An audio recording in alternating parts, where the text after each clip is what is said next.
Hello, Genovians. My name is Phonochirp, and thank you for checking out this Genopets guide.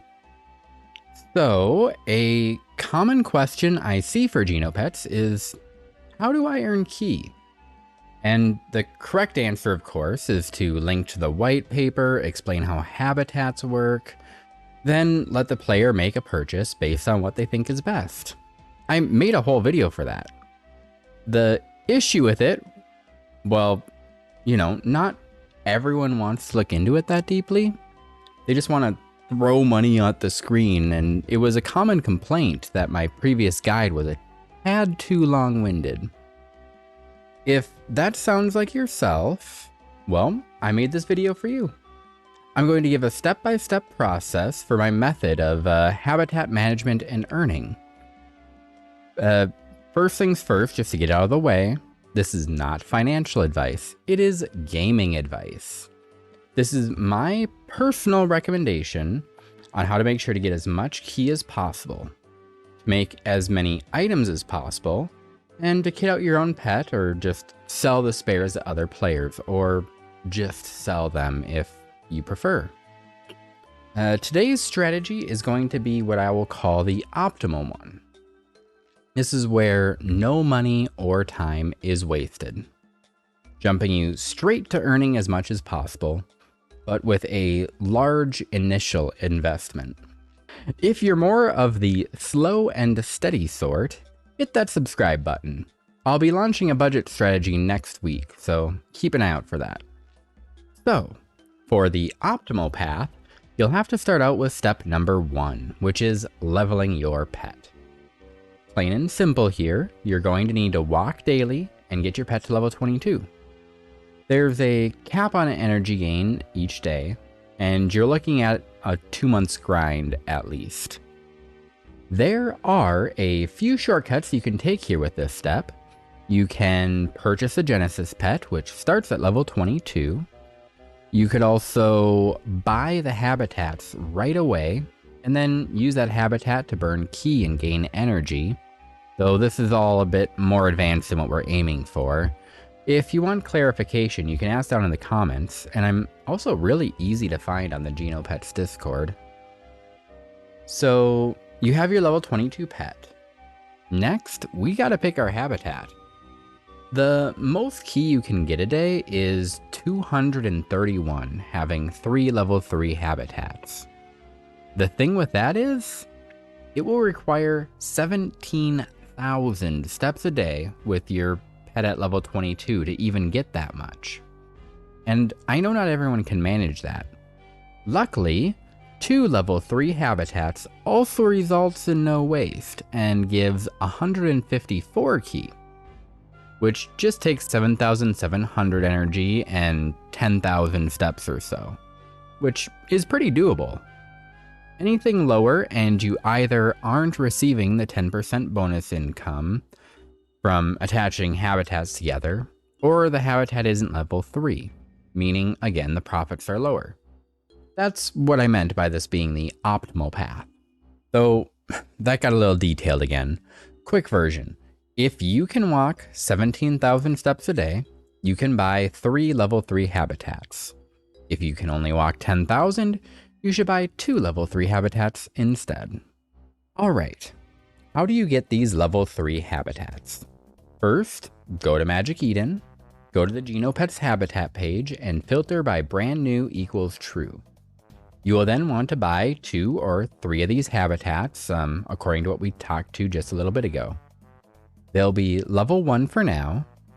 Which element you pick, it doesn't matter too much. For the easiest time, you can make sure the elements match, but they don't have to, as I'll cover in just a little bit here.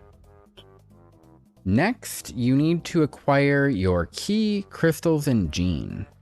For each habitat, you'll need 5,400 key, 10 gene, and 3 crystals that match the element of your habitat. The key and gene can be required through various exchanges. Personally, I use the one just built into Soulflare.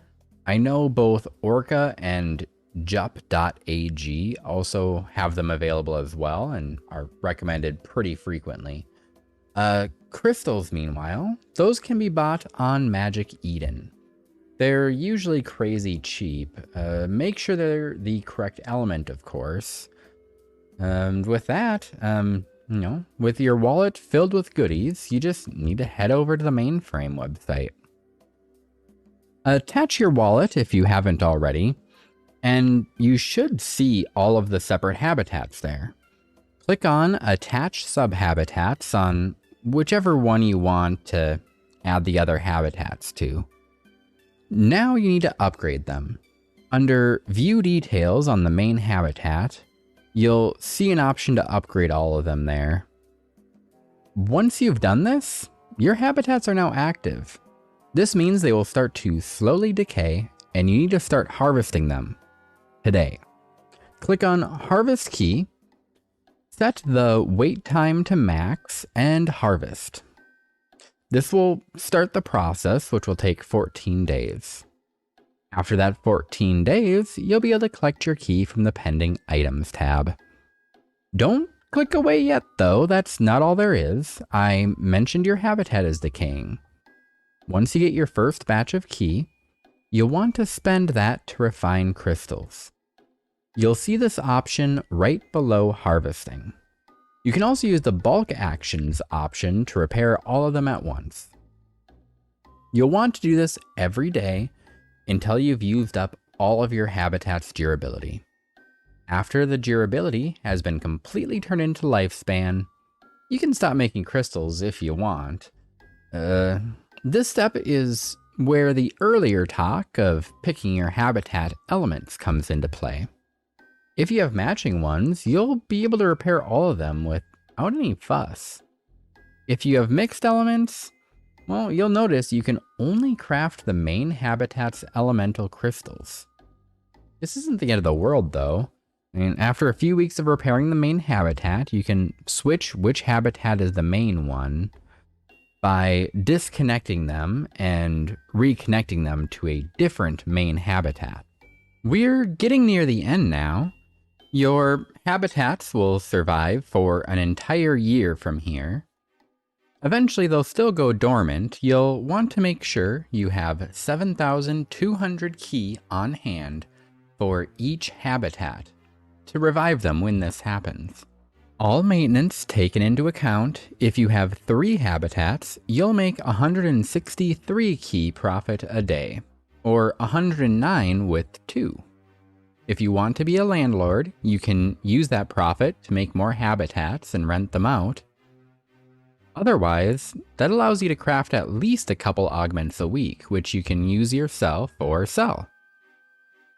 For me, I opted to make sets of habitats for each element, rent them out, then start crafting items from there.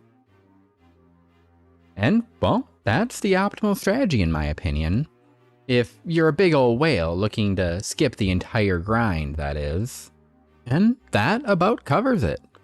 I hope this quick guide helped you get started on your key harvesting journey. If it did, do me a favor and drop a like. We'll see you next time where I'll do a rundown on the cheap route, and until then, stay fresh.